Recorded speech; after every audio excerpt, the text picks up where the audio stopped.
are coming together. Heads up, y'all. Heads up. Heads up. Heads up, everybody.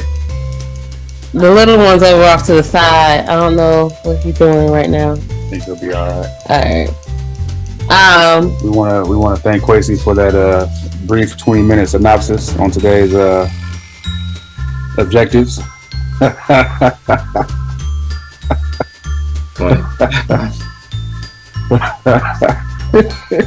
So yes, we have prepared a collection of slides, a PowerPoint presentation. We're going to talk about some things that we feel are important as far as establishing a relationship as Akhan people in North America, with the principles of Nanasom incorporated into it. So, Hoodoo Balance Led Life. Part of the reason why we picked that title is because we couldn't decide which word signified more of what we're trying to get at, but we found that both actually signified it, because if your life is led from a Hoodoo perspective, you're going to look for balance, right?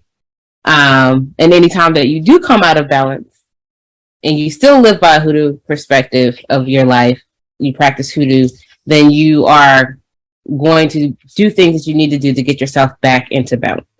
So that's why we use both words. Now, Hoodoo Balance Life, the objectives that we're going to present to you all in this presentation is three things. What does it mean? The divine consciousness aspect of it, and why is it Hoodoo?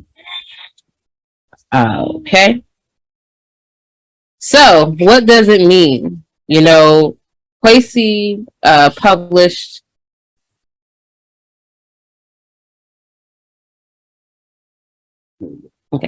Kwesi had published two publications that help for, you know, men and women in the sense of how they could live their life in a balanced way, especially as to what it means truly to be a man and truly to be a woman. The Akhan term for man is Oberima, and the Akhan term for woman is Obatan. Both of those principles definitely have value to. Why did the screen time out? I'm not sure. Can you guys still see our screen? No. Kwesi, I can't hear you. Oh, you just it went down. Did you? Yeah. Let's see why it did that. It stopped screen sharing for some reason. Automatically, the TV decided it was gonna do what it was gonna do. Okay. All right. Let's see this thing.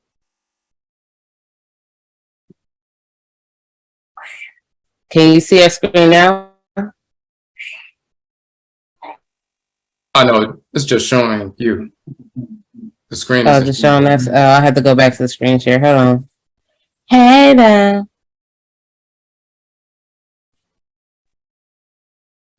okay. I can see it now. Okay.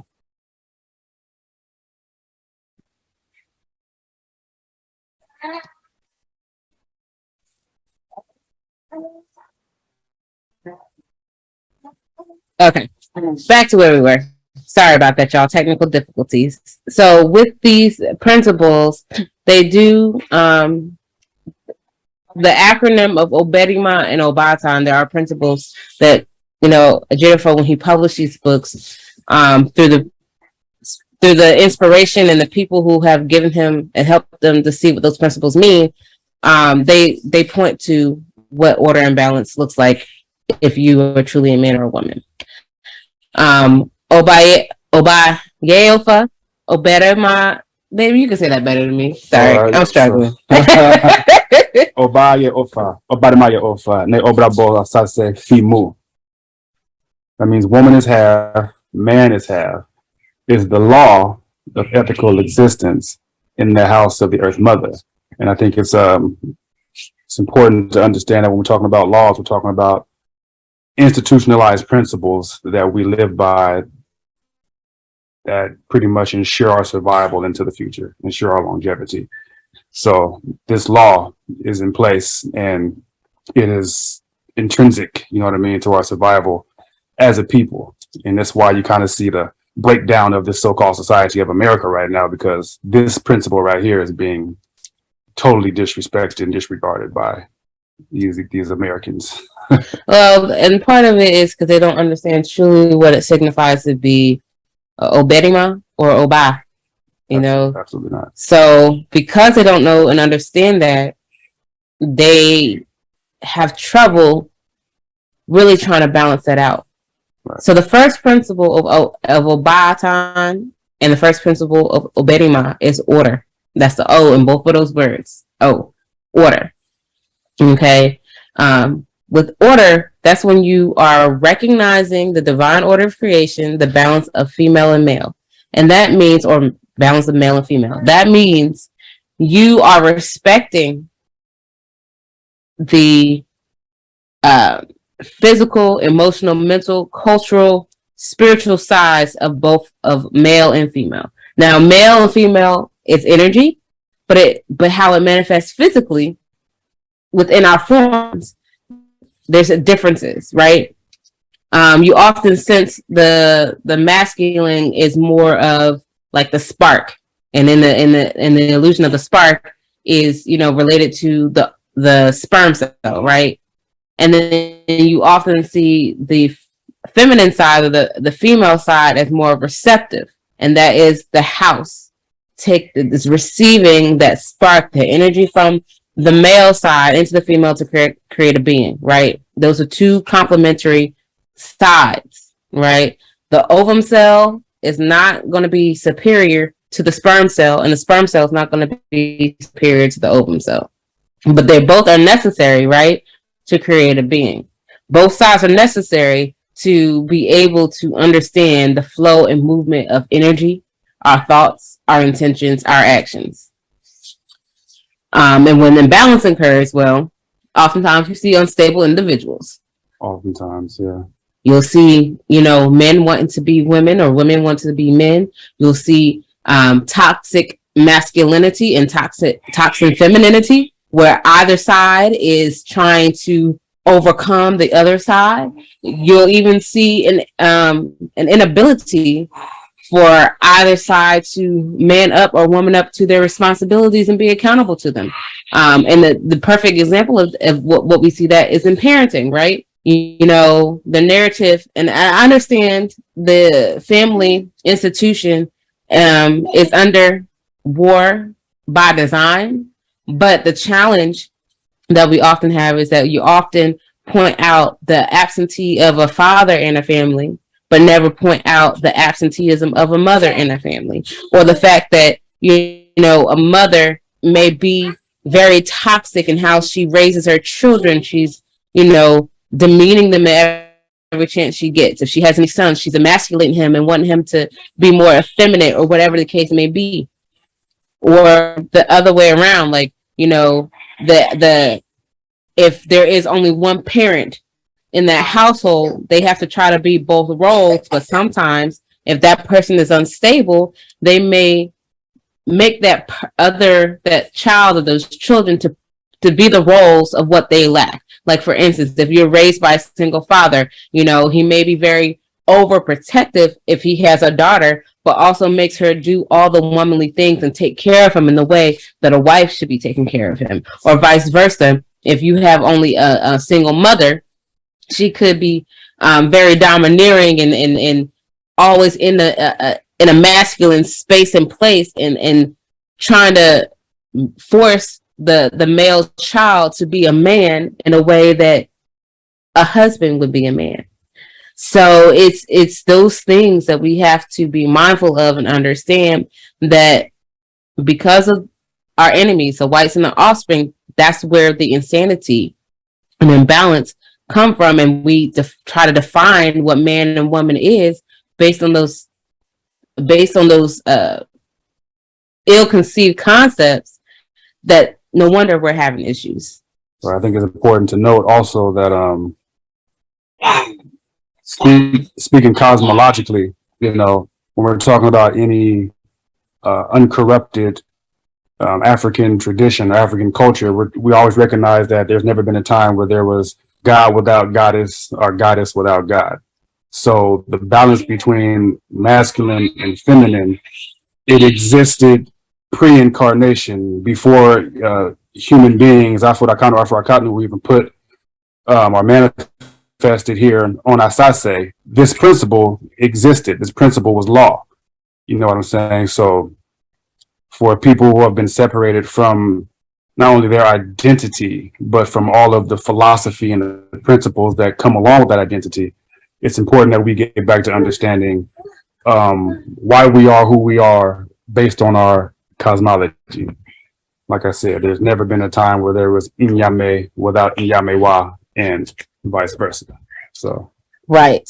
And then that brings us to the second principle of Oberima, is balance. Hey, y'all. Does it scroll? No, I already scrolled up. Oh, okay. I already did it while you were talking.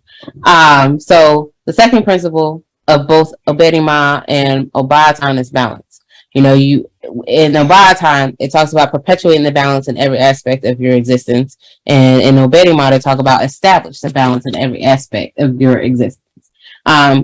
Both words still have the same concepts, because at the end of the day, you got to test everything that you think, that you feel, who you are, what you are perceiving and ingesting, both mentally, physically, emotionally, by the terms of what you live by. You have to bring balance to all that. Ooh, boy, you was over there filling up this diaper. Sorry about that. But, you know, just like JoJo was saying, from a cosmological perspective, we are all cells or all beings of the divine body. We all have a function, a purpose. You know, one cell is not greater than another cell. One organ or organ system is not greater than another organ or organ system, because when any of them malfunction, the body is in disarray. The body is in disorder. So in order to bring the body to balance, we got to make sure all cells are functioning at their optimum capacity. Yeah. Hammer and nail. You got that one. Okay. Ready to go to the next one? Mm-hmm. Okay, so. All right, so we have Mintu and we have Tananet. Mintu is, as you can say, the patron divinity of manhood, and then Tananet, what's the word for that? Patroness? Is that a word? Mm-hmm. I don't think that's a word. It is a word. Patroness, a patron and patroness. Is that a word? Okay. Yeah, so those are Tananet, actual words. she governs, you know, femininity, womanhood. So what we have here is we have war and we have womb. What we say here is that Mintu and Tananet are the god of war and goddess of the womb, respectively. Among Afro-Akanu and Afro-Akanu, war is a resolutionary process undertaken to restore divine order, divine balance, and harmony to the womb. The womb being the nurturing, educative space of the family, the womb also being the harmonious, interwoven space that is the community. It is in the great womb of Asase where we develop ethical people, family, and community, where we war daily against disorder and the purveyors of disorder to maintain the health and integrity of the great womb. So, yeah, that's what I got for that one. It kind of also goes back to this conversation that you know, men need to protect women. Yes, we do need to protect women, but it helps to understand why we have to do a much better job of protecting women, as she, you know, is the space where our ancestors and ancestors are brought back from the ancestral realm, and where our children, you know, receive their first education and their first, you know, sequence of development. You know what I'm saying? So her importance and her protection is vital and invaluable. So I also want to add an aspect that it's not often talked about, unless for some people, if they had it and don't have it anymore. But, you know, you often see they talk about men being protectors and women being the nurturers. And nurturing the family is something that we hope to do. I mean, as a woman, especially when you are married to nurture your children and your home, your husband, it's a reflection on some level of your gifts. Like they often talk about, I know when I was in Christian in church, about well, I don't remember that scripture, but it's not important. But it's about, the woman, the type of woman that she is. If a husband picks a certain type of woman, he will have honor upon him, basically. And if he picks a woman that doesn't bring honor, where he'll have all kinds of issues. And they often have this narrative from a male perspective of the type of attributes that a woman should hold to be able to be that nurturing role, or to be that for her husband, so that he will have, those type of blessings that he's seeking. And, I'm not trying to be Christian in that concept, but I want to uphold that in that sense. When you look at the family structure, it is very important that we all play a role. Now, granted, is it saying that women can't be warriors? No, it's not saying that. Is it saying that men can't be nurturers? No, it's not saying that. It is saying, though, that we have to have that balance and protect the home, whether that home be the womb, that home be our mind, that home be our hearts, the home be our children. We have to protect that and be willing to do whatever is necessary to maintain the order in that space. Mm-hmm. Because if you're home, you can't have peace in your home. Where can you have peace? Right. And oftentimes, because of the disorder that is now pervade out in the world, we're often experiencing it within our homes. There may be violence, abuse, for whatever reason. There's only one parent in the home. And granted, if a person passed away, you can't really help that. But if the person just left, that's the imbalance there. There's no value in the idea of being a parent. The idea of, the type of man that a woman will want to respect in order to listen when he's trying to say, look, I feel like this is something I need to do. This is my task that helps benefit the family. If the man ain't making no sense, if he is, crazy and just wants to live off of the efforts of the wife, and she's, doing everything she's got to do both in the house and outside the house and with the children, she ain't going to respect him. She's not going to want to listen to him. And she shouldn't have to. And on the same side, if a man doesn't feel like he can be, I don't want to necessarily say the ego be protected, because I don't want it to be taken the wrong way, but on some level, there has to be some level of protection of that ego. But if she doesn't value him enough to support him in his dreams, or help him make sure that he can do the things that he has to do as a man, to be able to be beneficial to the family, if he's not backing her up in the discipline for the children, or the direction of the education of the household, or how the household is maintained, then he can't grow in that space, and she can't grow in that space. And then even when you break it down on the sense of our bodies, if your health, because war is waged upon our health as well. So JoJo said something to me today that made absolute sense when I was receptive to it, but two, when I finally was honest with myself about what was immobilizing me from being receptive to something about my health, in the sense that I am responsible, right, for the things that I put within myself, the things that I surround myself with, all those things, right? This whole being, our auras, our wombs, for our whole energetic being, right? So I was not protecting that space, that womb. And you see the onslaught and things of war. As my husband, he's like, look, if you're not going to protect this space, I can't help you be the best you're going to be. I'm going to try to be the best I'm going to be, because I want to protect my space. But I can't have you in my space if you're not going to help me protect it either. So understanding that with our bodies, protecting our space, our womb space, and our bodies, and being able to connect with each other, that in and of itself is a revolutionary aspect of being able to fight against the things that harm the womb. Sure. Or yo, but hold on, before you click that, okay. Kind of going back to what you touched on about parenthood. My wife and I had a conversation about that a couple of days ago as well, and why it seems that people seem to devalue parenthood, and don't really seem to want to be parents anymore, and don't want to, have the responsibility. or whatever the case may be. And it made me think about the fact that it's also something that Amos Wilson touched on before about a people who have lost their ability to project themselves into the future.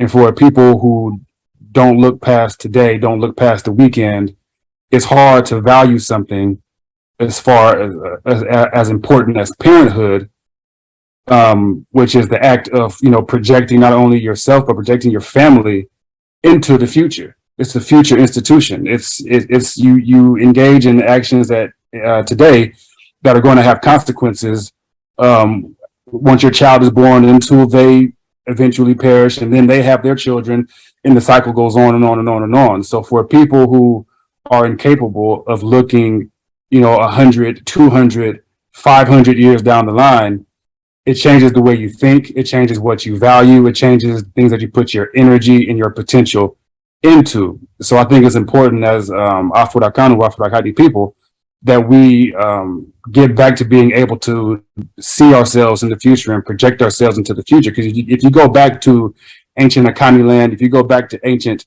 Kemet and all those different areas of Nile Valley civilization, we're talking about people who not only projected themselves into the next generation, but projected themselves generation times generation times generation. And that's why those civilizations, they may be what we consider to be ruins now, but the evidence of what they had established all those thousands of years ago, we can still go back and we can still see it, because in their mind, they hadn't lost the ability to project themselves into the future. And our inability to project ourselves is affecting the way that we value things like parenthood.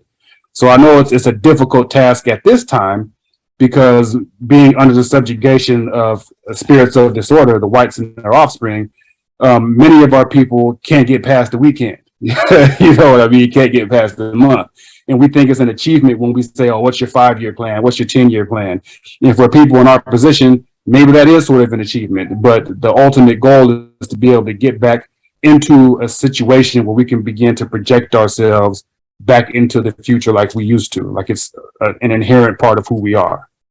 And I also want to make another point off of what he just said, in the sense of, we all know about that concept of it takes a village, right? That is also revolution and resolution in of itself, right? Because if you have a village standing by you, regardless if there are 2 parents in a household or not, that village helps to supplement whatever the needs are. So, for example, when we look at the great warriors and warriors who fought against the Ashawada foe at times of great, they were trying to subjugate certain lands and take over certain rule. Those men and women were supported by their aunts, their uncles, their grandparents,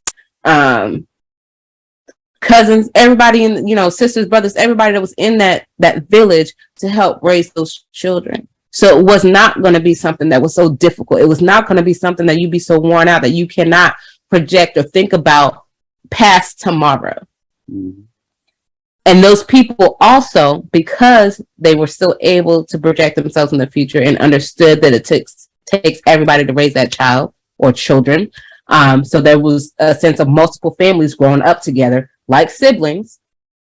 It also meant that those values that were instilled within that home was also duplicated within the community. So that way you did not have to worry about who was watching your child, who was helping to teach them some things or being around them. Because overall, if there was a influence that contradicted the community, that community shunned that person or individuals. So the same concept should still be now. And there was justice for things. There was no such thing as, allowing so much trauma and abuse happening within a home, within a community, without it being checked by everybody in that community. So, next.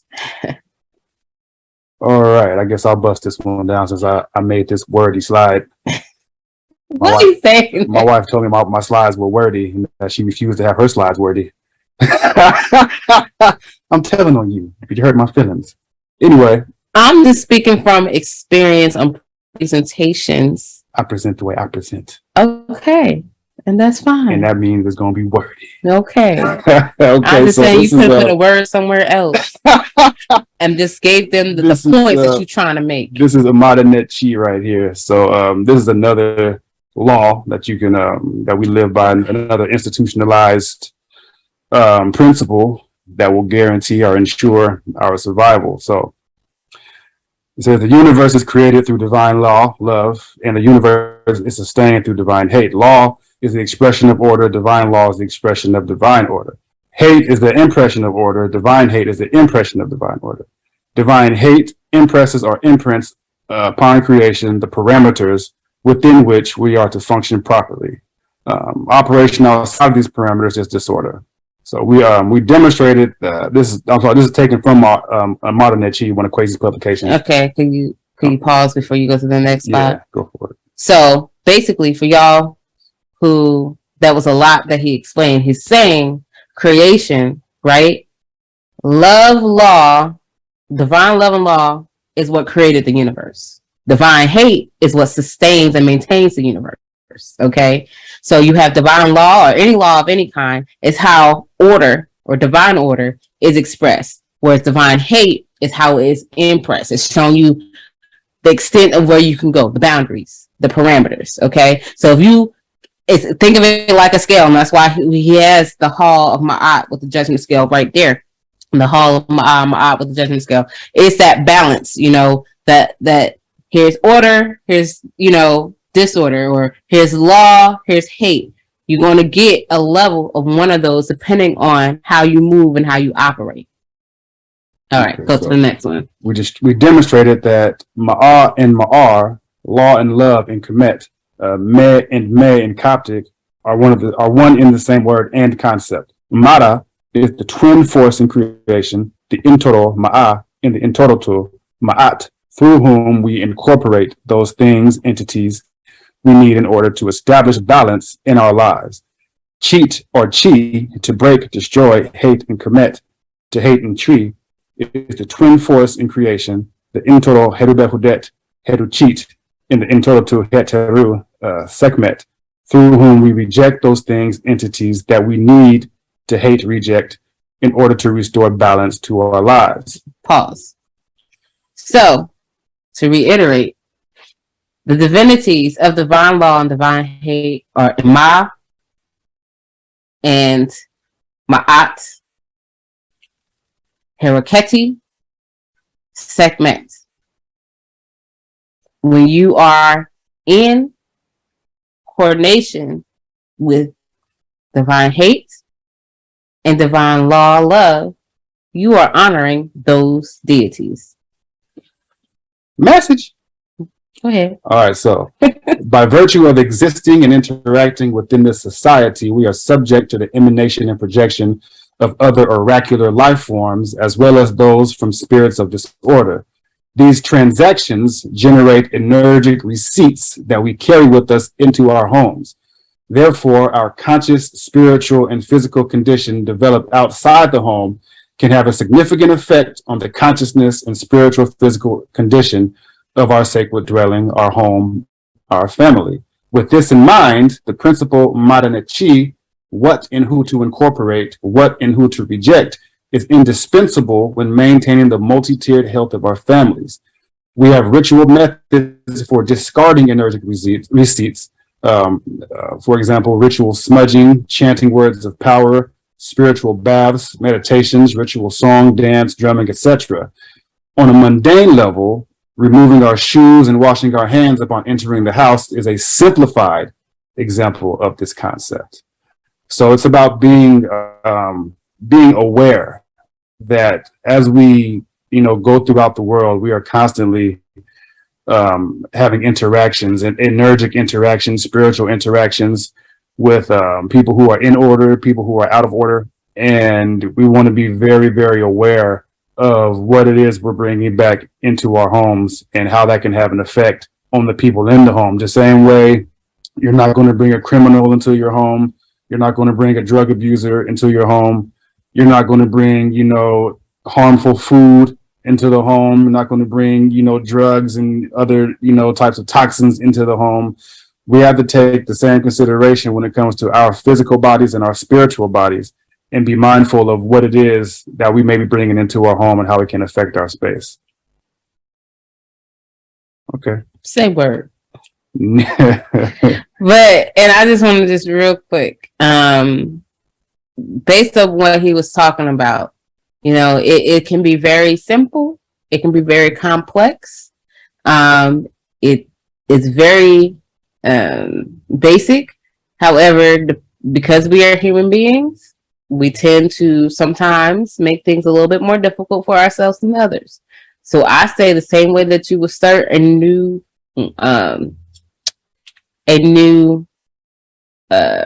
habit is make it very basic.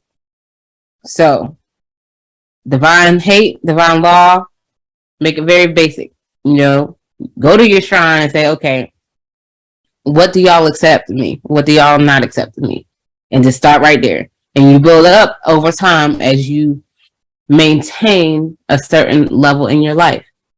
I mean, it's really that simple. Now, it gets a little bit more complex a lot of times when we're dealing with individuals. I know for myself, I have challenges with individuals who look like me, who may have a more Afrocentric concept of life than others, but yet they still are Achawada folk in a lot of their ways.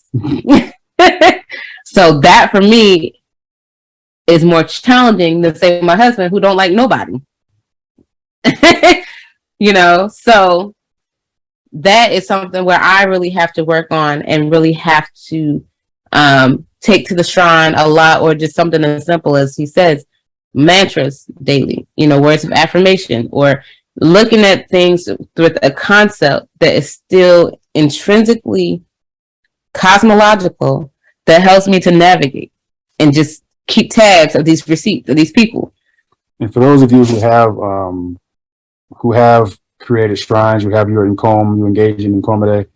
When she said when you go to your shrine and you make these inquiries, don't forget to listen. And for those of us who may not be clairvoyant, clairsentient, or you know, who have these abilities, but we're still building them up, we have to realize that as you go out into the world, your questions are going to be answered in different ways.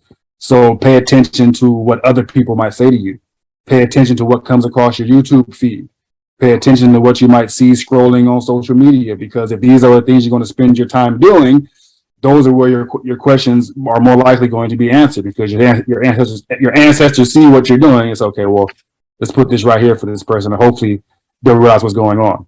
So after you go to your shrine, make your inquiry, make sure you continue to pay attention. And it's not that I don't like anybody. That's me. You know, just being I know, but the thing is, I do reject a lot of people, and you know, I have a regular 9 to 5 like anybody else. I go to work and I'm cordial with the people that I work with, but I understand there's a line, and it's a very defined line. You know what I'm saying? I understand that when it comes to philosophy, when it comes to principles, when it comes to the things that guide my life, there's only so much I can share with people, because there's only so far they're willing to go. Do they want to hear about Africa? Yes. Do they want to hear about some of the principles of ancestral religion? Yes. But like most people, when you start talking about who our enemies are, that's where you lose a lot of Black people, because they don't want to have that conversation.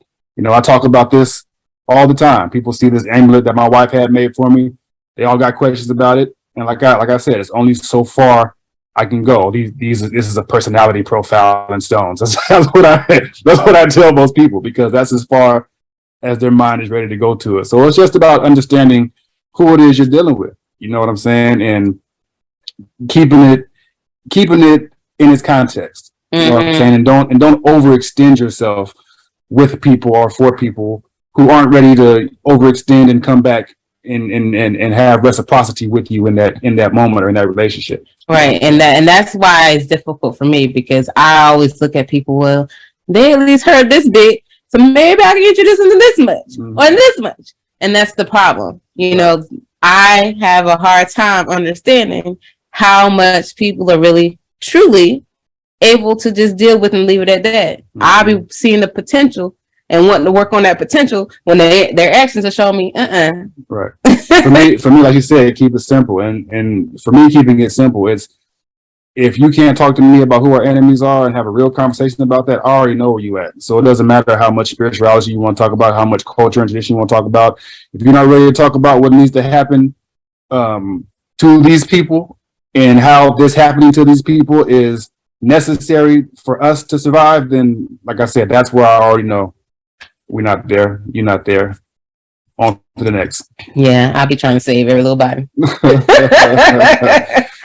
So divine consciousness. We have the Okra, that's Ka soul, that's governance, that's the divine consciousness, that's the entity, the goddess or God that was assigned to you pre-incarnation, that governs your head. And we have another subcategory here as far as contribution, Sankofa, return gold grass, and then Inyansa, wisdom. Wait, before you do all that, you went through that pretty fast. So, okay, I'm sorry. Just like he said, your Okra, your Okrawa, your Sadie, your Okra, your Okrawa, your Ori and Ifa, that soul, that your soul's consciousness, that's what governs you. That's often what leads you to let you know, I should do this, I shouldn't do that. You know, that right there is an actual entity. When we have our names, like I go by Amma, but truly Amma is my soul's name. Amma, by saying Amma, is that energetic provocation to the deity Heteru to kind of keep bringing me in line and keeping me, in accordance to divine harmony, right? So our Okra, our Okrawa, they're our personal deities, our personal abosom. You know how people talk about, guardian angels? That's what they're talking about. They're talking about, a lot of times they're talking about our Mr. our spiritually cultivated ancestors and ancestresses, but they're also talking about the Okrawa, and those deities, so the individual bosoms that throughout their life, their function, their purpose is make sure we stay on the right track. So within that governance comes the function that's based on our identity and the reason for why we reincarnated, the reason for Babara. So that's what we get into, like I talked about, like he pointed out, contribution, Sankofa, the return, gold grass, and Yansa, wisdom. Okay, so Akhan people ritually invoke their abosom in order to harmonize themselves with creation. How I got to know how Amma presents, or Nana Amma, Nana Amemeniwa, how they present and what that means for me is by me invoking her, by me talking to Heteru, by me doing things, wearing colors or having certain images or whatever that kept me in tune to her to understand how she manifests for me. And I do the same thing for any other abosom, any other insamanfo. So I'm not saying it, just to keep it simple, to start right there, yeah, you want to do it first for your Okrawa, but when you want to start getting to know or talking to other people within your family line or within your within our pantheon, it's just basically by invoking them to get the guidance that you want, that you need. And then within our Okrawa, how we're made up, that divine, intelligently manufacturing of us, within our soul consciousness, we are given everything we need to be able to execute our function in creation. So for whatever our reason was for reincarnating, we have everything we need within us to be able to execute it in the world. So let's go back to the idea of the great divine body, which is Amen and Amenet, the great supreme being. And that each of us, Afrikanu, African, Black men and women, we are those little cells within that body, right? And those of us who are governed by Heteru are, depending on what version of Heteru, we may be the womb cells with the reproductive system with the fallopian tubes, or we may be part of our nervous system, our bone structure, okay? But whatever we are that. And however we have to express that, that's how we have to express it. Another little Amma is going to be different than me. And I'm going to be different than another little Amma cell. But that's fine. that it's perfectly fine. We don't have to all execute the same way, but we do kind of understand each other as we function. No, most of the women that I surround myself are Saturday borns. It wasn't done intentionally, but I do know it when I recognize that connection and how we function. Yet we're all very similar and may say things the same exact way, but we all have our little things that make us slightly different. It's just like a fingerprint, you know. It's slightly different, and we all have different needs and different perspectives of life. And it's nice to hear those perspectives and be surrounded by that and understand that. For me, that really helps build me up. That level of camaraderie and love within a circle of women, that helps me to grow. Sometimes I need other aspects and other energies outside of other almas. But a lot of times I gravitate towards almas, and I know I'm when I'm in a room with one. I also know when I feel when I'm in a room with one too. And that's still a child that has a root, but it's just a different way. She's going to be focused more so on bringing things together that are within order of divine complements, you know. So how we function, that's all in our divine consciousness, and we can utilize that for our benefit. All right, Okawa. So identity, ancestry. Okay. Well, 1 second. Just want to make sure there wasn't any questions for us here. Okay, so that's for Vegeta for. All right, cool.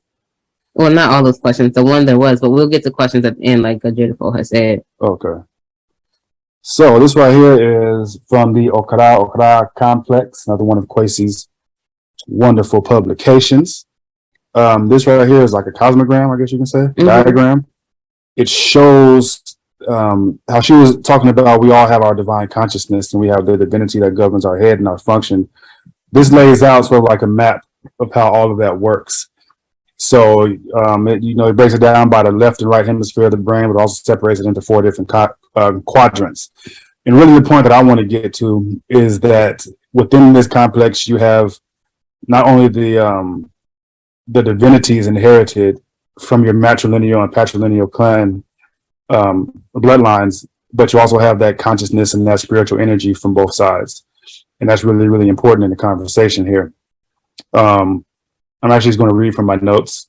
This, like I said, this is from a portion of the Okla complex. I suggest all of you read that if you really want to understand how identity and function work together. So what I said is that identity and function are inseparable. We identify the heart by the power the heart provides to the entire body through the cardiovascular system. We identify people by the force they exert on the community through the agency of their unique combination of divinity and ancestry. Regarding relationships, there is an ongoing debate about tradition and what one brings to the table, quote unquote. These debates are centered around money and access to particular networks and resources. These topics are important in this capitalist Eurasian colony we live in, but traditionally, however, all Black people bring to the table a goddess or god that governs them, a divine function, identity that determines what behaviors are appropriate or inappropriate for them, and millions of years of matrilineal and patrilineal ancestry. Is that all? Got the whole thing? Mm-hmm. Yep. Okay, so that's another part that's really, really important as far as people who are involving themselves in Nanasom and trying to cultivate relationships. And not even when you're just talking about the person that you want to be your significant other, but relationships in general. All people, well, all Afro-Akani people, we come with, the divine consciousness, the divinity that governs our head, the matrilineal and patrilineal divinities and energy, and the actual forces, enacted on us by our ancestors from both sides of the family. And that's like a really, really large part of the conversation as far as how we interact with each other just in general, that we really don't have enough respect for, don't pay enough attention to. It's really, really it's one of the more significant parts of our life as Black people that we don't really think about on a day-to-day basis. No, we don't. And to the piggyback off of that, that's why sometimes certain clans never dealt with each other for generations, because of the importance and adherence to those things, like how we interact. Now, granted, some of them over time realize, okay, let's do a ritual together to be able to overcome this issue and bring good blood, as they say, back into our relationship. Okay. But oftentimes it will take generations of years before that even happen. Okay. So I've already read the first two portions of this slide. I'm going to read the third portion, which says, our Insamanfo are conscious, functioning, living beings who assist us throughout our lives. This may be the most important, least considered matter in the process of developing relationships. We carry with us, ever present, though out of body, Insamanfo, who are aware of the thoughts, intentions, and actions of all parties involved. They will work to support or dissolve any coupling that is unlawful or harmful to their descendants. So, part of the thought that came to me when I was putting this slide together is like, for whatever reason, I was thinking about people who think that they can get away with things and be sneaky, as if their secrets are truly their own secrets. And you may believe that, but the reality is that like it says in the Ubin Shang, every thought is an emanation. Every thought is a prayer. Everything you think, everything you do is projected out into the universe. And the Obosom and the Insamanfo have access to those emanations. So if you're one of these people who think you can run around with your secrets and cheat and do these things behind your partner's back, well, then the reality is that all that stuff you're doing is being seen by the Insamanfo. And if you are bringing harm to your family, if you're bringing harm to your partner, the Insamanfo are going to work to make sure you are removed from a situation that you are degrading. Mm-hmm. It's kind of like we have a 1-year-old son, and we could tell him not to do something, and he'll move away and he'll start to crawl back over there slowly, pretend he's doing something else, and then go and right before he touches that thing we said don't touch, he'll look up and see if we see him. And the answer is yes, we see you. We see what you're doing. The Insamanfo see what you're doing. We knew what you were doing when you were going from point A to point B, and now that you're at point B, we see you there too. So this whole concept of thinking you can get away with all these things and wondering why different situations don't work out, and even for people who aren't the ones who are doing these things, but trying to figure out why is it that these relationships don't work, and no matter what I do, no matter how much work I put in, things just don't work out. Well, it could be a situation where you're in some for like, no, this isn't it. This person that you're dealing with, who you think is out here living this certain way. You might not be aware of it, so we can't allow this to manifest. We can't allow this to develop, because all it's going to do in the long run is hurt you. So, and I would also piggyback off of that too, because I grew up and even went to seminary. Christianity, I'm still working to put a lot of that in there, but I also do understand when I heard my family always say, or even read Bible verses about it, what you do comes to light. Always. It always does. It doesn't matter what. You could have, and one thing about this is that what he talked about, even with situations that before coming to Nanasom and really having living a hoodoo filled life, or a Wanga filled life, or a Juju filled life, or whatever your African ancestral religious philosophy that undergirds your life is, prior to that, you could be all kinds of relationships, even have a marriage and kids and be committed to that. And then once you come into this new realization, that stuff be strained. It looks like things are going to fall apart, and you're trying to figure out, what am I going to do? Because I've created this life with this person, or like he said, I've been in these relationships and none of them work out. Why is that? Well, part of it is because your ancestors, now that you have given them your ear and they realize you're listening, they're saying, this does not work. Was not meant for you ever. Ever. And for some people, yeah, in unions, they have children and bring back other lives for reincarnation, for whatever purpose. And part of it, that's all you're supposed to get out of that union, is that child or those children. Sometimes it's not even your ancestors that are coming back. Sometimes it may be the ancestors or ancestresses of that other individual that you are either no longer with or that you're wondering if you should stay with. Sometimes it's also to help both entities reflect and work on their stuff. Like, for instance, my husband and I, we got together. Yes, we did divination. Yes, we sought out third-party advice on whether or not we should come together. But overall, it felt like it would work. It's been shown to us, and even to those individuals that we confided in, that it was something that would work. However, it's still work to be done because we still both have our own stuff that we have to grow from and cultivate through. Now, how we do it would also depend on the success of our marriage as well. And people sometimes tend to forget that. Sometimes, you may overcome one aspect of something that happened, some type of trauma or whatever it is in your life, but your partner who may have a similar type of trauma or similar thing, they may not overcome that yet.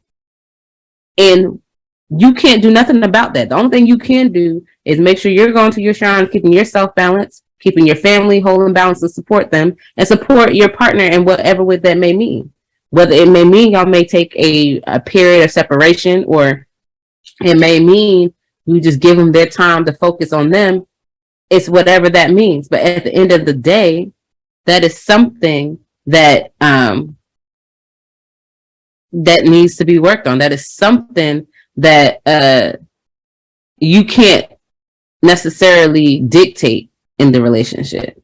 And I just want to point that out, because a lot of times, especially when we get married, we often see that as something that is so permanent. But there's also, our ancestors also created a wadigu to dissolve a marriage, divorce, to be able to, a spiritual ritual to be able to, break down and dissolve that institution of a family that you built up, and work on you and get back to square one so that you can be balanced. Because at the end of the day, you cannot bring about anything of affected, anything that is a contribution to society if you are a hot mess. And I'm saying it like that. I'm for real. If you're unstable, if your partner's unstable, there ain't nothing y'all gonna do but continue to bring about instability until you get it together. And that's the thing. That's one thing about Nana Som. That's one thing about hoodoo, is that no matter how you may be able to psych yourself out, the reality is going to show you that these lessons are going to keep coming until you learn them, until you face this truth. So no matter what, it's going to keep happening. So if you keep finding yourself in the same type of relationships, or you keep finding that different events or experiences keep happening that keep triggering the same type of emotions or same concept that you need to be learning, well, pay attention, because you're not going to move forward and be able to fulfill what you're supposed to fulfill until you get over that, till you get through that lesson. And that is even intensified more so in a marriage. So for y'all who are not married and single, enjoy that. Yeah, man. I think there also needs to be a change in perception in general when it comes to dealing with other people, other naturally created entities. Part of being able to respect a person is seeing the entire person, like I was talking about, seeing the fact that this human being has a divine consciousness. There's a living force operating within the brain region of their spirit body. There's an actual goddess or god in their head region. If you're going to respect them, you need to respect the fact that that deity exists there. They carry within them the spiritual energy and the actual blood and DNA of their patrilineal and matrilineal ancestors. If you're going to respect that person, you have to respect the fact that they are bringing with them millions of years of ancestry. So I guess it's kind of like a holistic view in a sense. You have to respect a person is to actually know what constitutes being a person. And those things I just mentioned constitute being a person, along with the other aspects of the Honam Su, the spirit body. All these different things create an actual living, functioning human being. And the reason why we can be classified as human beings is because we have these characteristics and we have these aspects operating within us. Now, the spirits of this order, all white-skinned people who originate in Eurasia, they do not have the divine consciousness. They do not have the Honam Su. They might have, I guess 12,000 years of ancestry behind them, but all those ancestors are spirits of disorder. So they're going to motivate them to continue to perpetuate disorder. So just respecting the person, we have to realize what that means and what it means to be an actual person. All right, baby. Cooking with gas here. Okay. This is our contribution. Aman Sesu, nation building. Once you have your, identity intact and you understand your function, and whether or not you are in a relationship with somebody else, it doesn't really matter. But all of us who have reincarnated into this era, we reincarnated into a period of prolonged or protracted war. And when you reincarnate into an era like this, we have to understand that you have, as part of your function, a responsibility to make a contribution to the nation, to redeveloping and rebuilding the nation as part of your function. So these are the different aspects of nation building that we have here. And we have different individuals who we have great respect for because of their contributions there's hundreds more that we could have put on here, but these slides are only so big. Right. So we have people here just as a reminder of what it looks like to make contributions, and people who have actually, made the ultimate sacrifice in this lifetime, at least, of giving their lives to try to reestablish order. You know what I'm saying? So I guess we can go over these principles of nation building, which are methods of food production and preservation, methods of curing disease, establishment of military structure, institutionalization of values. Right, I was going to struggle with that. That's why I'm glad you said it. Establishing sound systems of governance and jurisprudence, building homes on acquired land in our own territory, manufacturing clothing. So the thing about understanding yourself and understanding your function is where you kind of fit into this schematic. And for us, of course, we would fit into the institutionalization of values, as both of us, always having the natural ability to kind of teach and lead. So when it comes to understanding your function, for some, it's a little bit difficult to understand exactly what that is and what that looks like. But from what I've told other people is that you have a certain skill set that you didn't acquire at school. And it may need to be further developed, but there's always been certain things that you've always just been able to do, and nobody ever had to teach you how to do those things.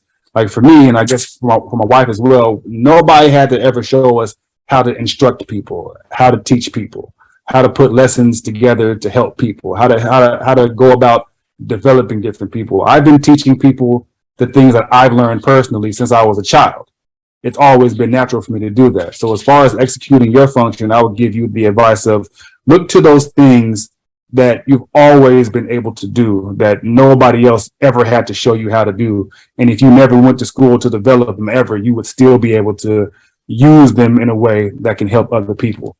Even though, like I said, they might still need further development, but at least you know what to look at and where to start. Yes. I like this quote that they got from Nat Turner.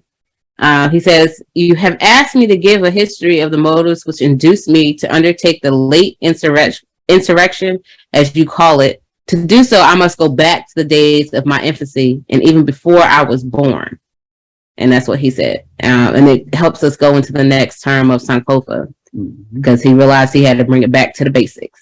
Mm-hmm. So Sankofa, here I have definitions that I screenshotted from, and I know Kwesi had got them from certain dictionaries, but it came out of his work. I know I didn't cite my sources on these slides properly, but I'm just letting y'all know it's from a Geofo's work. So when you look at the term Sankofa, and I realized I forgot my other parentheses in that slide. I should have went back and checked that. But anyway, sorry, y'all. Sankofa, remains return, go, and grasp. Okay. So when you look at the first part of San, the first part of the definition is to draw a line, to make a stroke. Now, this definition, you will find this particular definition in the Tahuti Ifa book, Sankofa, that Ojidefo had published. But when he put this definition out there, he was speaking more so to bring about Tahuti's divinatory functions. And when you're describing the act of scratching the line in the divinatory sense, you have someone with a plate with the sand. They're making lines in the sand with that as they're hearing things, or however their divinatory practice expresses itself, they're creating the lines in the sand, right? But I also want you to think about what that means to create a line in the sand. When I saw that definition, the first thing I thought about was boundaries. And we're going back to modern Chi. Law is the expression of order, is how it's expressed, right? And divine hate are those parameters, the boundaries. So when you're drawing a line in the sand, you're saying, this is how far I'm going to go. This is where I stand. Right here. This is my line, right? So I also want you to understand that a lot of times, because we live in a society of disorder, we sometimes get caught up in these things, but we cannot abide in fantasy and reality at the same time. The two don't mix, okay? Oil and water do not mix. Oil and vinegar don't even mix. It makes a good salad dressing, but it don't really mix. Each time we are making a choice, each time we're in a certain state of mind, a state of being, whatever that may be, regardless if we are practicing hoodoo or juju, voodoo, whatever, you are always drawing a line in the sand and making a distinction of who you are as an African individual who practices hoodoo juju. That's why when you go back to those contribution slides and they talk about, things that you have to do to contribute to your society, that's the way you're expressing who you are. When Kwesi, in the earlier part of his presentation as an intro to the terms, that's why some of those terms got brought down and continued on getting brought down as hoodoo terms, because they were expressions of what hoodoo people do. Okay? The hoodoo that we do.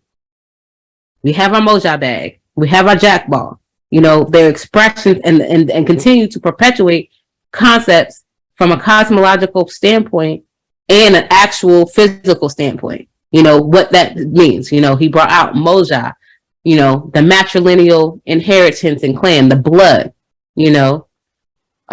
Jack, when he talks about Eja, that patrilineal part. Ajapadiya, yes. When he put out the slides of the body structure of where they come from a physical standpoint to bring out the cosmological points of view. That's the same thing when you're drawing a line in the sand. So San, drawing a line in the sand, you're taking a defined declaration of who you are to return and go back aspect of San. It's going back to the basics, to your roots. Okay, that's again your identity. Oftentimes when we get presented with an issue, or take something like losing your keys, what you gonna do to find your keys? You're gonna what? Retrace your steps to figure out where you lost your keys at, right? It's the same thing in life. When you're presented with a problem, you go back to where you got it wrong. We often use that terminology. Oh, this person got me effed up, but this person got me effed up, or they got me messed up. Why? Because we're saying they forgot who we are and what we stood for.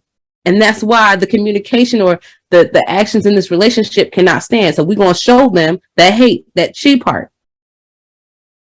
So, so going back, if we were to ever succeed as a people, and I keep saying this, if we're going to ever succeed as a people, we need to go back to the times in which we were in our right mind, making good decisions that cultivated us to be able to project ourselves into the future from the very beginning, to continue all those principles that we talked about in those institutions that keep us strong as a people, instead of constantly seeking the validation of our enemies by looking at the world through their eyes.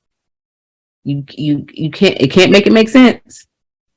When examining the Ka part on Sankofa, this is the portion of the term Sankofa that points out to two factors. And in the definition for Kofa Beta, it talks about ways. And then further on, it talks about growing up to an age of 6 or 7 years, becoming a fetcher, or to fetch something, right? To one that can be told to go and fetch it, right? That is about two things. The maturity. The first thing is you come of age to go fetch something. So now you get to a point to where it is your responsibility to go and work to be in harmony. It's your responsibility to know what you're supposed to do, whether it be right or wrong. Okay. You have come to age where you have an ability to make judgments. Okay, now whether or not those judgments are good for you or not, that's going to be seen based on whatever results they come out. But that's still a hallmark of your maturity on that part. Is that now you've come to a point where it's your responsibility to go and fetch things. And then the other part of it is about how really mature you are in discerning what you're going to fetch is how you apply it. You know, a lot of times, you know, especially if we come from these, you know, pseudo religions, they always tell us the mark of what we're supposed to do and don't do and have all this dogma and rules and regulations. But none of them tell us about being responsible for our decisions and actions and accountable to that. And then how we're going to apply the lessons that we learn from those decisions and actions, whether they be good, bad, or indifferent. Because how you understand something is how you want to apply it, right? Pretty sure. Right. Last part of Sankofa, the Fa aspect, the portion of that. Okay. When you look at the Fa definition, and it has it in the picture at the bottom left, and it's also a little bit in the right section, the bottom right section of the definition, but I like the picture because it's just easier. It says to carry, to bear, to lift up, to get up from sleep, to start a journey, right? So the Fa portion is now you finally went and got and returned what you need to get. Now you're about to go on a journey to go move forward. You're going to come out of that sleep, out of that fantasy, and move forward to now take what you have gotten and learned and to apply it. Then Kofa is not just, a concept of going back to our roots. No, it is an actual declaration of war. It's saying, I am going to do what I got to do to be the best version of me. And how I do that is how it's expressed in my culture. Okay? So Sankofa is a verb. It is an action. It's an action. It is how our culture and our decisions are impressed into who we are. They're an expression and impression of how we operate through life. Anything you want to add on that? Oh, I mean, I think you got it. Okay.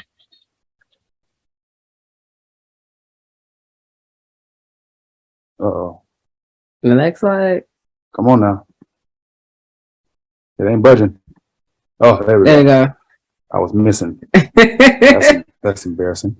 All right. So, as part of the Sankofa process here, with the return go grass process, what it looks like as far as on the, I guess, the national level, you can say, or the communal level, at least you can say, these images they're in 3 columns. You have the top images. That is, that's America, African America, you can say.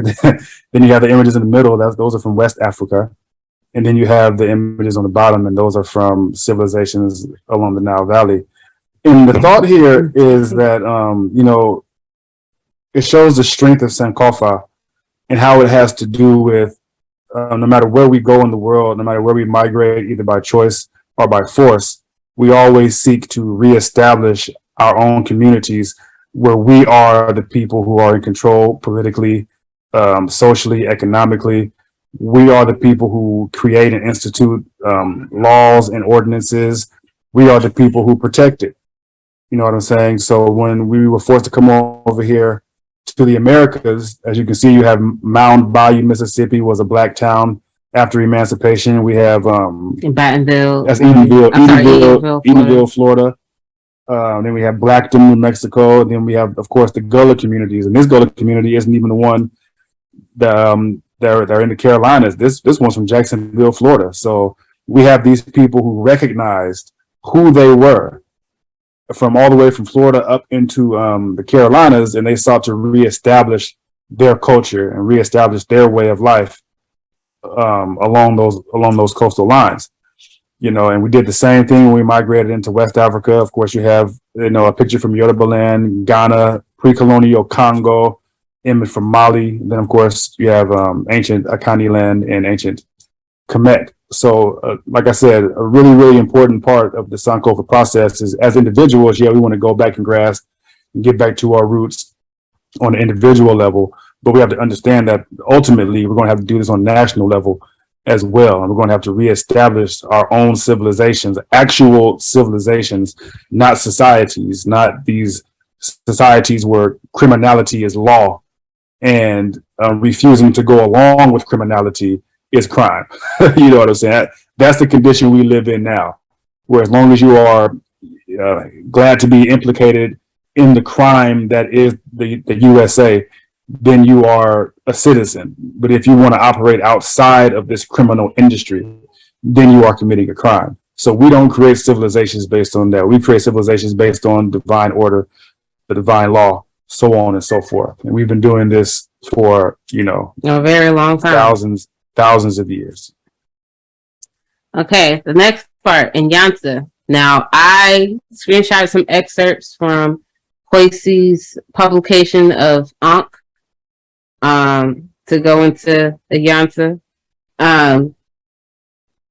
You'll see in the symbols a Dinkra symbol of the Inyasa pole knot, and then you'll see in the middle an actual knot, and then a gold weight that they use for measurements and things like that. But the symbolism of the Inyasa pole knot is basically, is often only associated that only the wise can untie the wisdom knot, right? And with that, I wanted to bring about the fact that unraveling of the Inyasa knot is also opening the kara, the shrine, and the kasa, which is knots of the spirit body.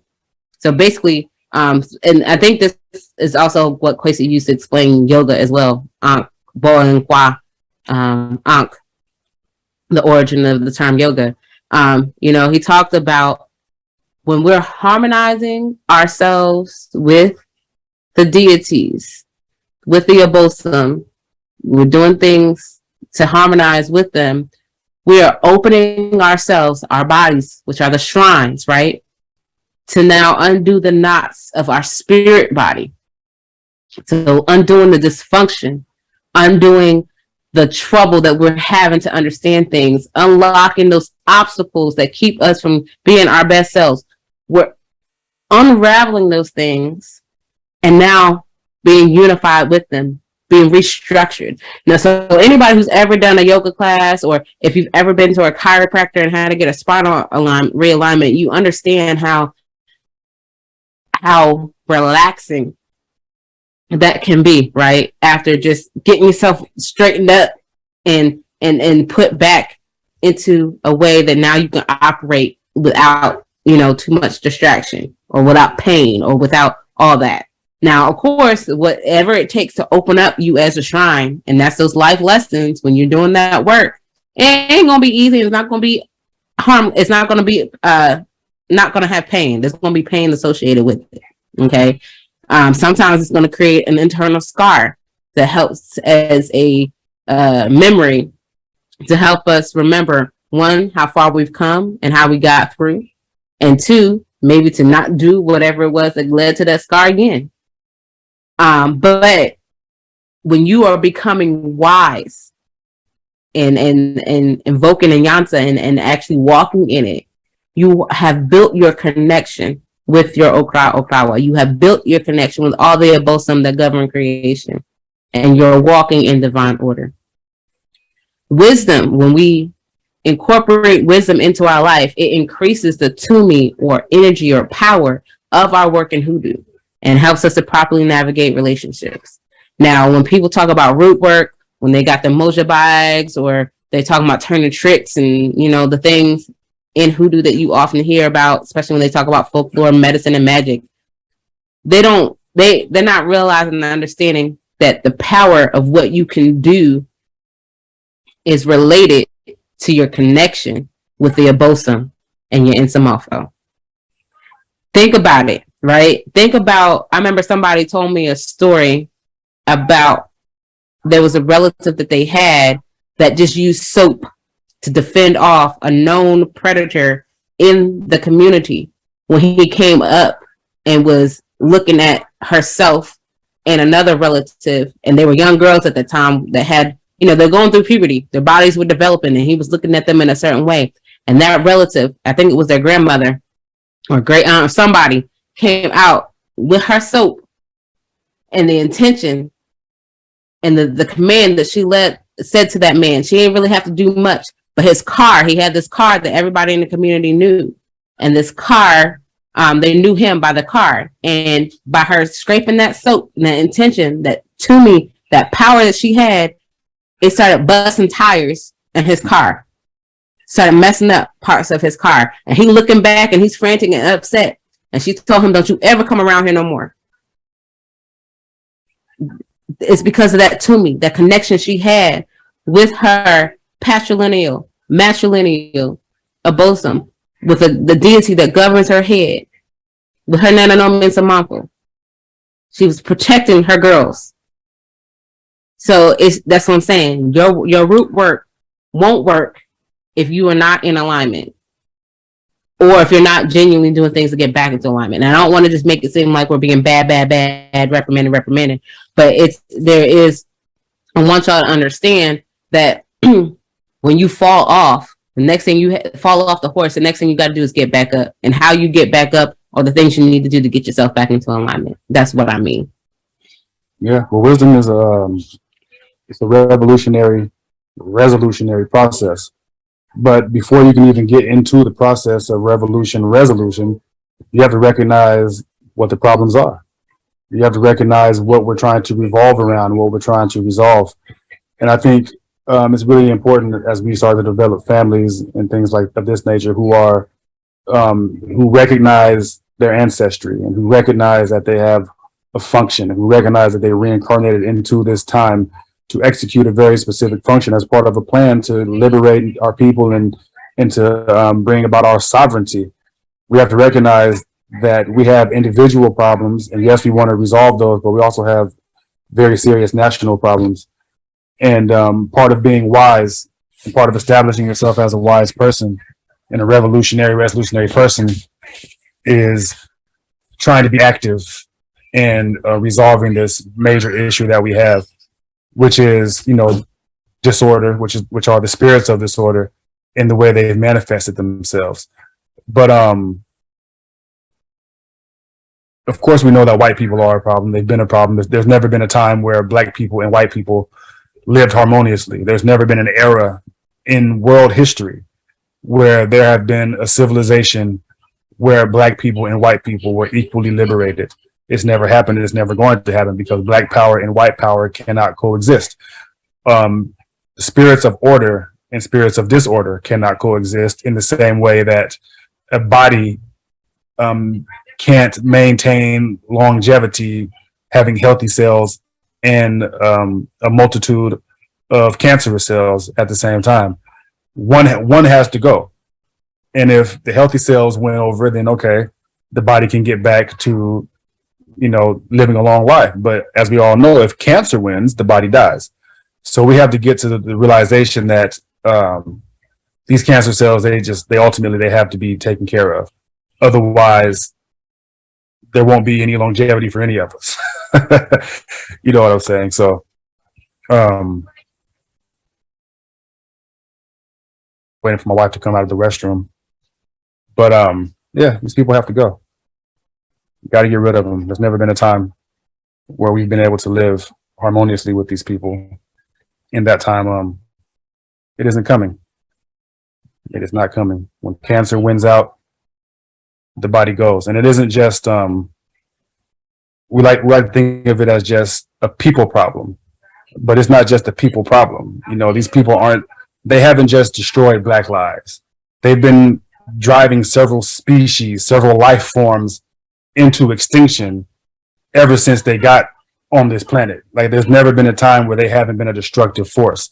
They've contaminated the air, they've contaminated the water, they contaminate the earth itself. And this isn't a process that they're going to stop. Rather than stopping their destructive nature, they're saying, okay, we're going to go to Mars now. We're going to put all our energy into getting to Mars so we can go up there and terraform Mars and do the same thing to Mars that we did to Earth, that we did to Asase.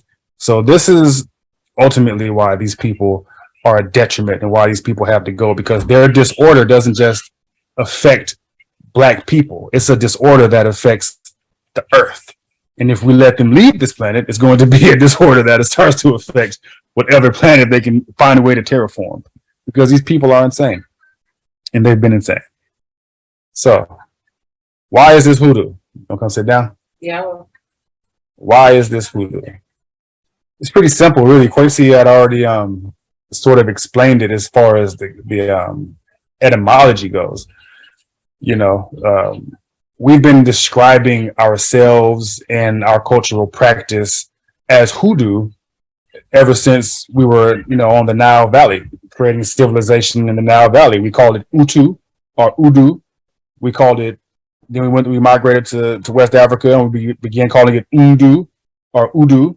And then now we're here in North America, and we call it hoodoo. It's the exact same word with the exact same meanings, spoken by the exact same people. So we've carried our culture with us, and we carried it with us in language.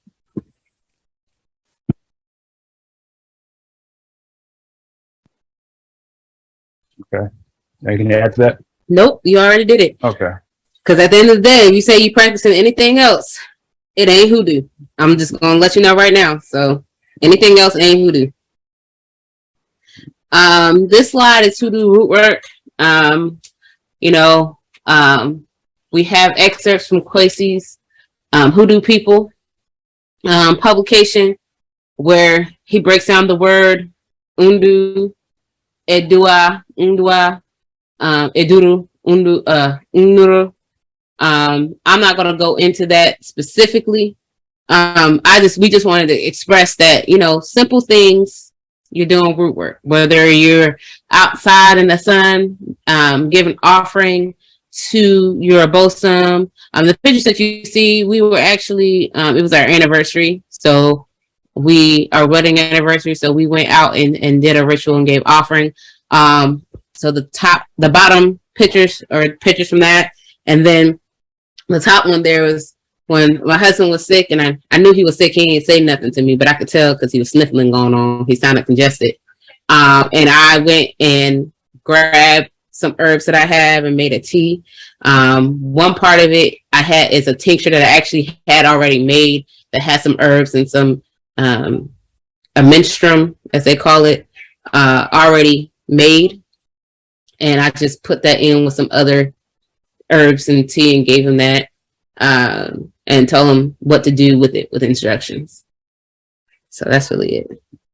Sure. The next slide is our marriage vows that we co-wrote and done. We wrote it in English, and then we attempted Twi. The reason why I said we attempted it, only because we know the words, but the actual sentence structure and conjugations of the sentence, we don't know. This is 5 years ago when we made these wedding vows. I'm not going to go over them. I'm just going to show you that as people who are practicing hoodoo, practicing ancestral religion in general, we have the capacity to create. Mm-hmm. We have we're ever creative people. We have the potential and the capacity to create on our own. We don't have to go to churches. We don't have to go to the government. We don't got to go to so-called ordained or initiated priests and priestesses to do these different things. Not only did we create our own wedding vows, marriage vows, but we created our own wedding ritual. So the pictures that you saw on the previous slide, this was at the place where we went, and after creating our ritual, we went and carried it out. We exercised it when we got into Georgia. And we did our own wedding, did our own vows. We did all this stuff on our own because, like Kwesi alludes to very often, is who initiated the first priestess. You know what I'm saying? So it's not about having to go to different people to be given the right or the authority to exercise your own culture. As long as you have your connection to the Abosom, your connection to the Nsamanfo, then you can do what they guide you to do without having to go and get permission from some other human being who doesn't really have any authority over you to begin with. Now, of course, if you want to have the ceremony with friends and family and all that, that's great. No one's saying that you can't. I mean, you really should. I mean, that also helps with the ritual part of it, the witnesses to attest to the divinities, and then in Samanfo, the ancestors, that this is a real thing going on. We did also, after we did our own marriage ritual, we did wait 6 months around the summer solstice of our around the summer solstice to get married in a legal. Well, I won't say in the legal, in the courts of our enemies. We used to say white people married. Yeah. So we went ahead and we got white people married. Only because at that time we both have left our home states and family, and it was just us. And we also knew how things operate in Achawadafo culture. So in order to protect ourselves in that, so that we can be each other's advocates on many levels and don't have questions, we did go to the court to solidify what we've already done. But the anniversary that we commemorate or celebrate is the one that we did ourselves. Because you have to understand what a ritual is. And we say ritual. I know Kwesi says ritual a lot. And a lot of people might not really know what that entails. But my definition of ritual is things that you do physically to facilitate a spiritual interaction, to facilitate the spiritual energy of the abosom, to facilitate the spiritual energy and consciousness of your insamanfo. So your ritual, whether it be at your shrine, whether it be dancing, singing, playing the drum, whether it be going out and doing your own marriage ritual, the reason why we did the ritual was to facilitate the interaction of our insamanfo, the interaction of our okrawa, the interaction of the abosom that govern my family, govern her family, so that all of these different forces that culminate in us, as individuals, could come together and be fused together by the power of Heteru. You know what I mean? So that's what a ritual is all about. And you don't have to go to anybody to have that interaction or to facilitate that, because that's part of our intrinsic nature. It's part of our heritage to go and do that. Oops. Before one more point, like you said, all that is, I support all that. But the other thing about marriage that many people do not necessarily touch on is the fact that it is an institution, right? And and Kojo did bring a point that we brought together our families, our ancestral lines and lineages. But with that comes a combined Inkra and Krabia, She Shebia, a divine purpose and function.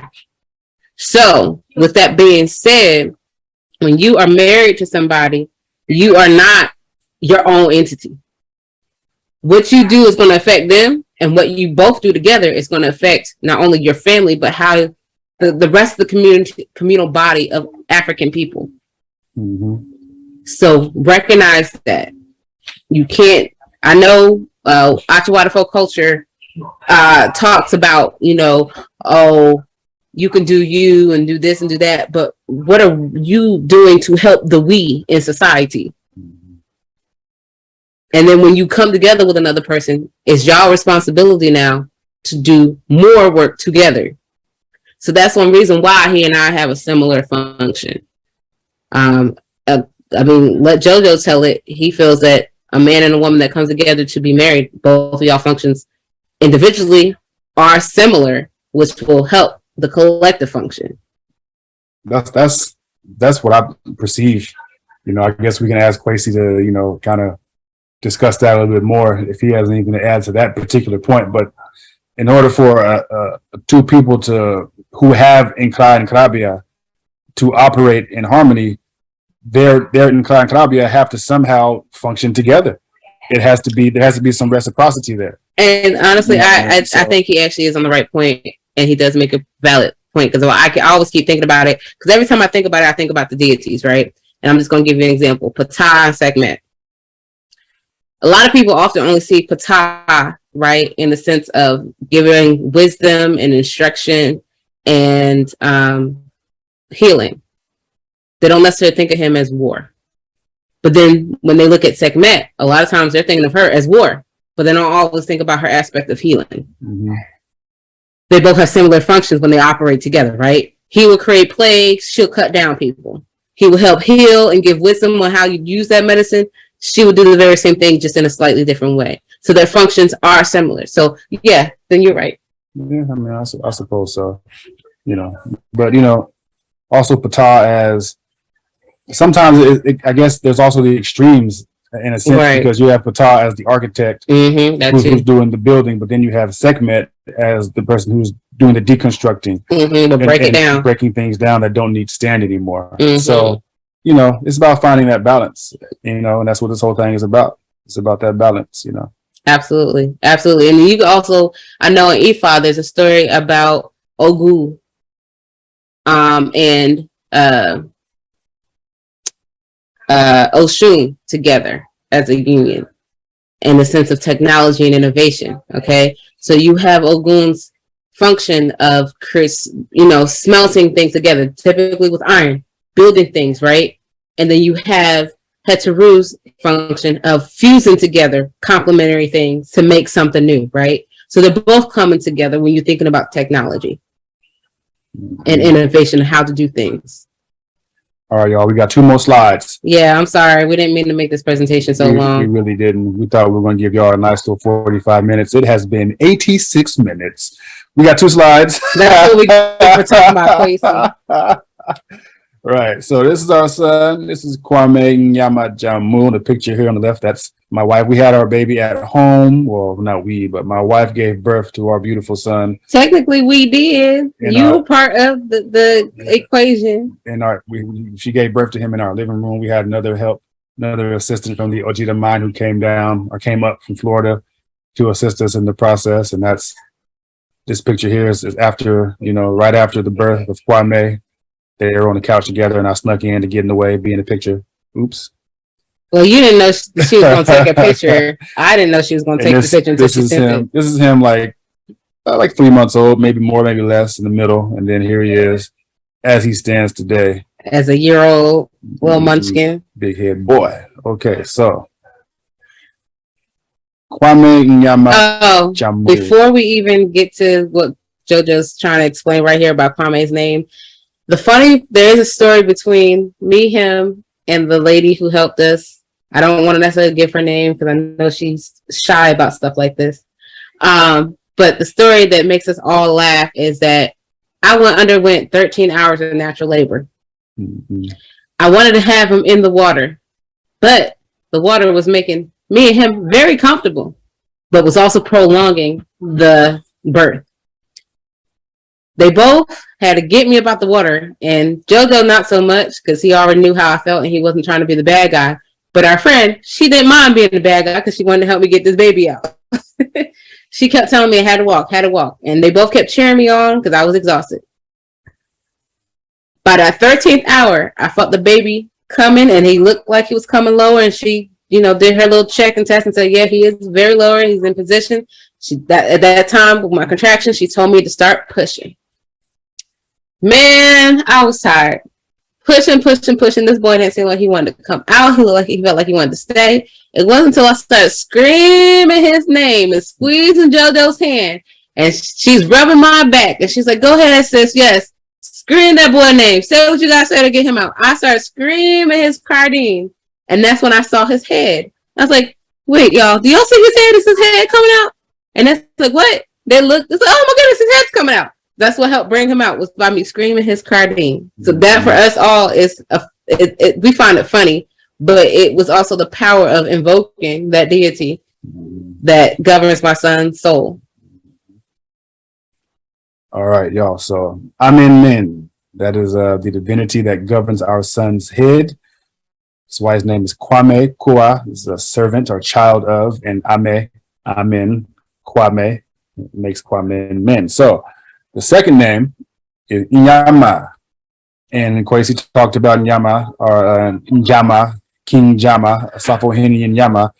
We talked about that a little bit earlier, but I'm going to read this excerpt from the Hoodoo Mine 13,018. It says, Nyama was a Safohine, a warrior king, Hine. He is listed and described in the Christian Board Castle records in Ghana, from where he was sold, and also in the Danish records in the Caribbean. He will be sold to the Saltman plantation on St. John. Asafahini Nyama was recognized by his compatriots as a ruler, even in captivity. He rose to a leadership position on the plantation and became foreman. The whites realized that he had an untamable spirit and feared provoking this decorated military officer. They therefore gave him a leadership position in an attempt to distract his focus. He was referred to as King Jama, King Nyama, on the plantation by his people. In the Danish records, he is referred to as King Jama, as well as the Danish rendering, King Juni, translated and pronounced by English speakers as King Juni and King John. It was King Jama who led the Great Revolt in St. John in 12,733, white folks 1733. This was the most expansive revolt of Afur-Akkanu, Afurat-Kaitnut Africans in the Western Hemisphere, and the true story at that time. In true story at that time, yeah. The Akwamu-led revolt resulted in the Afur-Akkanu, Afurat-Kaitnut taking control of the entire island for nearly 6 months. This is the origin of the royal Asafuhini warrior king, His Highness High Jama, becoming corrupted by Europeans into His Highness John, or High John, the Conqueror. And then our son's third name, I guess you could say, is Jamu. And of course, Ja is fire, and Mu is inside, internal, within. So we're talking about the fire within, the internal fire within. And I'm letting y'all know this baby, he is a hot baby all the time. Right. His body temperature is really hot. So especially when he was born in the summer and when I was pregnant with him, I was hot all the time. And even now, he gets easily agitated, really heated up real quick. He definitely has a fire about him. He definitely has a fiery energy. And also, I know my patrilineal bosom is a fiery bosom. So my son, who also has a fiery energy in and of himself, also comes from people who are fiery, vibrant people. Right. So I'm not saying that he is Nyama reincarnated. The reason why I gave him this name is what I alluded to earlier, as far as all of us reincarnating into an era of war. And, part of the Sankofa process is reestablishing our ability to fight this war and to reestablish divine order. You know what I'm saying? So I gave him this name of Nyama, Asafuhini Nyama, so that he can always understand that I reincarnated into this era and I have a responsibility to contribute to our liberation and to our sovereignty, as well as all of us do. But it's really, really important, to give people names and titles that help. That's why we have our Kraudin in the first place, to help us remember, you know what I'm saying, what it is and why it is that we're here and what we're supposed to be doing. So I gave him this name so he will always be reminded of what his responsibilities are, to the Afur-Akkanu, Afurat-Kaitnut nation.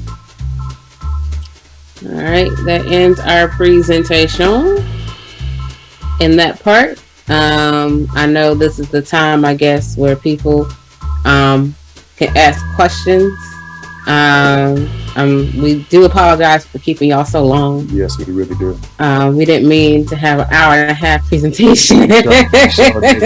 94 minutes of us.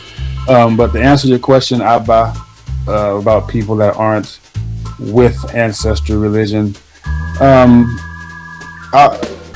I mean, it depends on what the nature of the relationship is. These are people that you're just associating with, and hey, it is what it is. But if you're trying to create intimacy with the person that doesn't share your philosophy and doesn't share your principles, that's going to create some issues. I think it always does.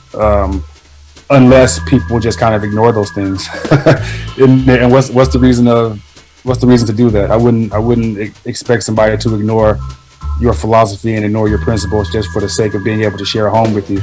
There's no way to fully expand on the capacity that you guys have together if you can't share in the same ideals, in the same values.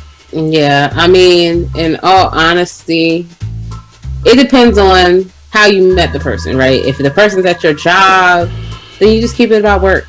Maybe along the way, you guys get to know and share something to where it's like they ask about your family and things like that. Or, maybe something that you overheard them say about their faith or something. That may be able to be something that you could begin a conversation on, but you have to be mindful. We live in a time where people are very emotional and sensitive about all kinds of stuff. So you just want to always tread lightly. I mean, those who you will know in your cry, in your heart of hearts, whether someone's on that same level and interested. You will know. because they will show you. And there's nothing wrong with being intimate with the person or involved with the person on that level that you can teach things to. But this having to lead another grown person by the hand in all things, that's kind of played out. You know what I'm saying? We're not really doing that these days. Especially if you're considering the fact that you have your divine consciousness, you have your Akhan and Kwesi, you kind of want a person that you can grow and develop with, rather than having to, coach them up to a level. It's okay, well, now you guys can do what you got to do. You kind of want to hopefully get involved with somebody who you can begin that process with without having to be their, parent. Yeah. I mean, in any aspect. I mean, and at the end of the day, JoJo and I were very different. I mean, from day one, we were very upfront with each other when we found that we were interested in each other. So it's basically, we didn't leave an opportunity to try to get to know. It was like either you is or you ain't. So that's how things move. Now, granted, I'm not gonna tell everybody to do what we did. I tell people that every day. Like, I even recently, a girl at my job asked me about how I met my husband and things like that, and how long we got together, and the type of person she is. That would have never worked for her, because she really likes to understand how people think, truly, because she don't want nobody that's gonna, especially not no man, it's gonna be her husband, and he can't critically think, or he can't get beyond his emotions, or can't look at things from multiple perspectives. She already knows that's how she is. So she knew not truly knowing everything as much as possible about a person just would not work for her. But it works for me. Not saying, and I don't mean that to say I jump into every relationship like that. I like a little danger, but I've learned to cultivate myself and get a little bit better. But at the end of the day, he and I also led our decision with divination. Before we decided that, yes, we're going to embark on this journey to be married, we still made it the final say. So we both understood at the end of the day, if that divination told us we were not supposed to be together, and then the multiple divinations we did on our own with somebody else, and that all said, no, run for the hills, we would have ran for the hills. We both were ready to make that decision. Well, we want to thank everybody for coming out to our TED Talk. We're gonna hand this back over to Ojeda for Kwesi. No, that was perfect, because, and this is important for people who tuning into a Hoodoo Mind festival, and their first thought is, oh, they must be giving out recipes on money bags and money mojo bags and stuff like that. But this is Hoodoo tradition. People can't talk about Hoodoo culture and lifestyle if they don't know the source culture from which Hoodoo comes from. And since people don't know that Akhan tradition, Akhan ancestral religion is, the foundation of Hoodoo culture, they never talk about a Hoodoo culture lifestyle. They just talk about recipes because they don't have the culture. So that's why it's so important. Many of them also don't want to get rid of their fantasies and live in reality. Like, for one instance, I mean, I'm not trying to go more into a presentation or step on your toes, but yeah, when Kwesi uploads his talk that he had about sexuality and Hoodoo, listen to that, because there's a lot of people who don't want to give up the fact of dissexuality, and they still want to practice Hoodoo. Shoot, I know some people who say they practice Hoodoo, and as their prayers or affirmations or things that they do, they read in Bible scriptures. No sir, no ma'am. I mean, I know I'm a Christian, and like I said, I was studying to be a minister. So there's still some aspects that I understand. Like when I'm listening to getting certain cosmological concepts of an African purview, I'm like, oh, so that's what the Bible took, where they got that from in the Bible. You start to see the corruption. Yes, I start to see the corruption, and I only use it as a reference. And sometimes when I'm talking to people who may not even be on that level at all, because I've already gauged where they're at philosophically, I may throw in some things to sound spiritual without sounding religious, but I know at the end of the day that their philosophy and my philosophy is not going to mix, and there's a hard line. Right. I mean, it goes back to the principle of Nyansa. and revolution, resolution, but first understanding what the problems are. But if you don't have your culture intact and don't have the philosophy of your culture intact, then you're not going to recognize the problems in general. So you're sitting talking about your practice in hoodoo, but you're making room on your panel for homosexuals and queer conversations. Or you're talking about your practice hoodoo, but you're talking about the Bible, and you're talking about being inclusive of, or multicultural, whatever the case may be. So without having your culture intact and really understanding Madanechi and really understanding true story, you're not going to be able to instill any wisdom anywhere and recognize any problems in anything and resolve anything. So absolutely. And we do well in some of the other broadcasts, because we couldn't do it here, but when people check out Kuku Tum and different, the books and the broadcasts, you'll see that none of the characters in the Bible ever existed, or the Quran, or the Talmud and so forth. So using the Psalms has nothing to do with hoodoo. That's idiotic. Your ancestresses and ancestors are sitting around waiting for you to read some scripture that was manufactured and foolish before they can move. They like a little slave, can't move until you read some little scripture in English or Hebrew. That's nonsense. So, but again, just like they were saying, the culture is born of the religion. Religion animates the culture. And if you don't know where the religion comes from, or if you don't even realize that hoodoo is a religion, when people try to say hoodoo is not a religion, it's just a spiritual practices, that's because they don't know what the religion is. So some of them are proud to proclaim, well, hoodoo is not a religion. Actually, it is. Just say you don't know what the religion is. Just say you don't know the culture, and just understand it. Imagine somebody saying, well, the Yoruba tradition, the Orisha, that has nothing to do with religion. Somebody trying to practice the Yoruba tradition and they've never heard of the Orisha, never heard of anything dealing with Yoruba tradition. They say, well, I practice Yoruba tradition, but I don't know about the deities. That would be idiotic. Or somebody saying, I practice Vodou. Well, I've never heard of any Vodou before, but we practice Vodou. Well, what are they really doing?